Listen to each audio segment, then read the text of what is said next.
Bonjour à tous, nous poursuivons aujourd'hui avec la 6e Mishnah du 4e Pérec. La Mishnah nous enseigne ici le din d'un esclave, un mocher avdo legoy, qui a été vendu à un non-juif. Un homme a un esclave kénaani, et il le vend à un non-juif, ou il le vend les chutz haaretz, à un juif qui habite en dehors de la terre d'Israël. C'est un esclave en Israël et il le vend quelqu'un en dehors d'Israël. Yatsa ben chorim, l'esclave est libéré. Il est libéré automatiquement. Pourquoi? Alors, lorsqu'il a été vendu à un non-juif, on ne permet pas à cet esclave d'accomplir les mitzvot, alors que lui est tenu d'accomplir les mitzvot, il était Eved Kenaani.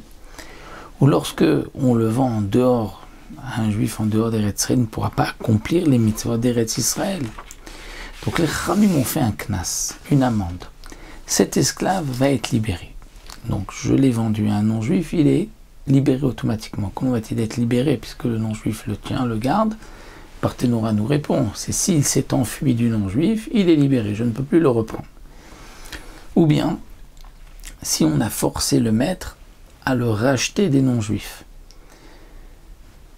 Et donc après l'avoir racheté, je ne pourrai plus le reprendre, c'est fini.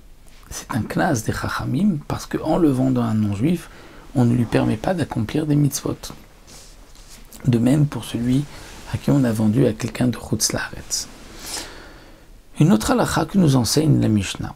En podim et hashuim yoter al kedei demeim. Si quelqu'un a été pris en captivité et que les non-juifs demandent une rançon pour le libérer, on n'a pas le droit de payer plus que son prix.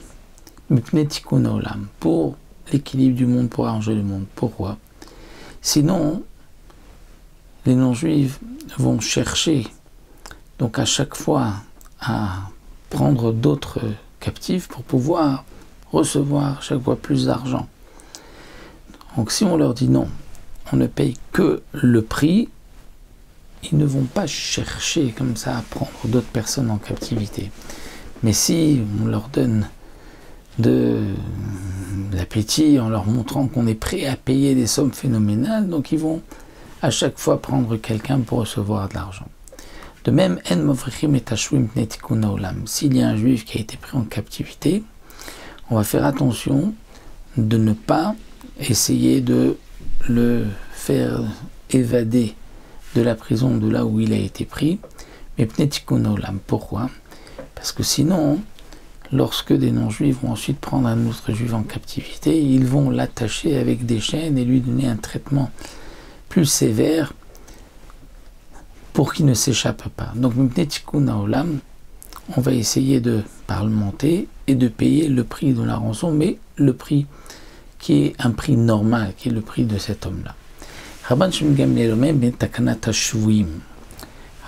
Gamliel dit, en vérité, ici, c'est c'est-à-dire que Rabban Shimon Gamliel ne pense pas à ceux qui vont par la suite encore une fois tomber en captivité. Il pense pour ceux qui sont maintenant en captivité. C'est-à-dire que s'il était tout seul pour Rabban Shimon Gamliel, on peut le faire évader. On ne dira pas, tiens, les prochains, ils vont les attacher avec des chaînes. Non, on ne craint pas pour les prochains.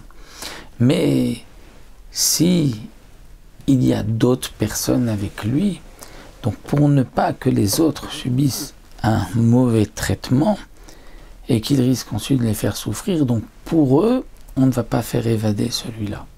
Donc la marloquette entre Tanakama et Rabban Shimon Gamliel, c'est que pour Tanakama, même s'il est tout seul, on ne va pas le faire s'évader, parce que sinon, lorsque les non-juifs vont prendre un autre captif, ils vont lui donner un mauvais traitement, ils vont l'attacher avec des fers aux pieds et aux mains.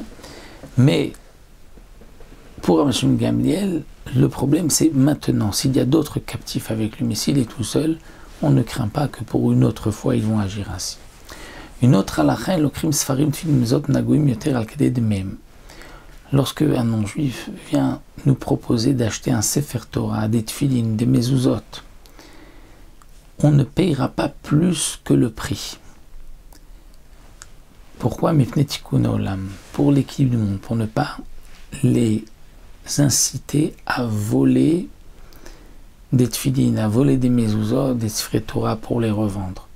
Donc on payera juste le prix, mais on ne payera pas plus que le prix, parce que sinon ils vont s'efforcer encore de voler encore plus pour pouvoir en recevoir. On considère que si on paye juste le prix, ils ne vont pas aller essayer de voler encore et plus et plus. Mais si on paye de grosses sommes, là ils risquent vraiment de tout faire pour voler des Sfarim, des Tfilin et des Mezuzot.